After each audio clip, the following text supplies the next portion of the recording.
Well, spit. How was Junebug to know flour was flammable? It was flour. You cooked the stuff, for Pete's sake. It wasn't gunpowder.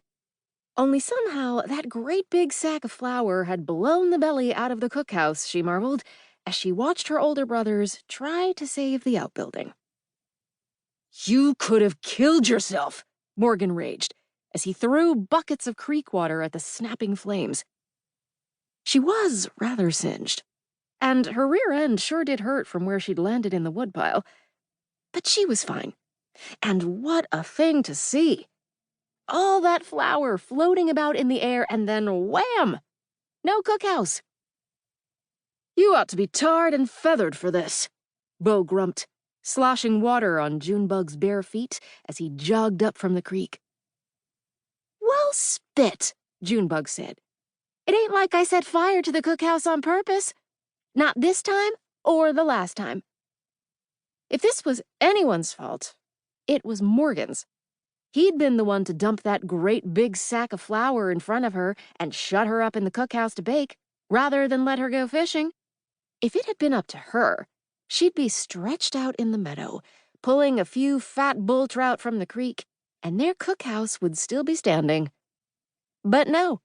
Morgan had to go force her into an apron and lock her in the dark little hut for the afternoon. If anyone was to blame for this, it was definitely him. Not that she was game to tell him that yet. She'd wait till he cooled off some. She'd at least wait until the fire was out. Morgan was worse than a grizzly coming out of hibernation when he was in a mood, and he was pretty much always in a mood. How do you burn a stove down? Jonah asked, as they watched the remains of the cookhouse smolder. Surely the whole point of a stove is that it's fireproof. Junebug could burn down hell itself, Kit sighed. He and Morgan had that mountainous look they got when she was in trouble. They went all immovable and stony, and she knew there was no way around them. It wasn't my fault, she reminded them. It never is.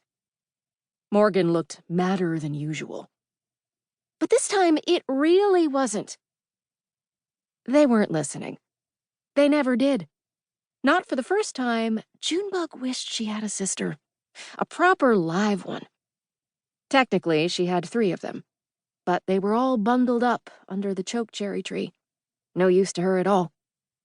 Sleeping with the angels was written on their gravestones. But Junebug never believed it. Why would you sleep if you got to see angels? No. She was certain those 3 little girls were having a time of it, flying about, instead of being here to help Junebug deal with their brothers. And she sure did need some help. With the cooking, for a start, those 4 could eat more than a herd of buffalo. And they were fussy as hell, always complaining that she'd burned this or put too much salt in that. Where was it written that she knew how to cook just because she was a girl? Nowhere, that was where. And she hated cooking. Almost as much as she hated doing their laundry, and she hated that something fierce. Those boys stank. After winter, their long underwear was fit for burning rather than cleaning. And did they thank her when she took the trouble to burn it? No. Morgan just shouted at her about the cost of new underwear.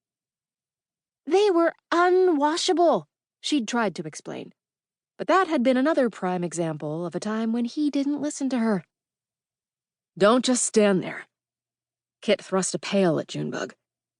You made this mess. You helped clean it up. Junebug followed him down to the creek. I told you, it was Morgan's fault. You're just lucky we were smart enough to build the cookhouse close to the water and away from the woods. The last thing we need is a wildfire. Kit scooped up creek water. It was my idea to build it close to the water, she reminded him, filling her own pail. So I wouldn't have to haul water so far. I swear, Junebug, you're as lazy as a house cat.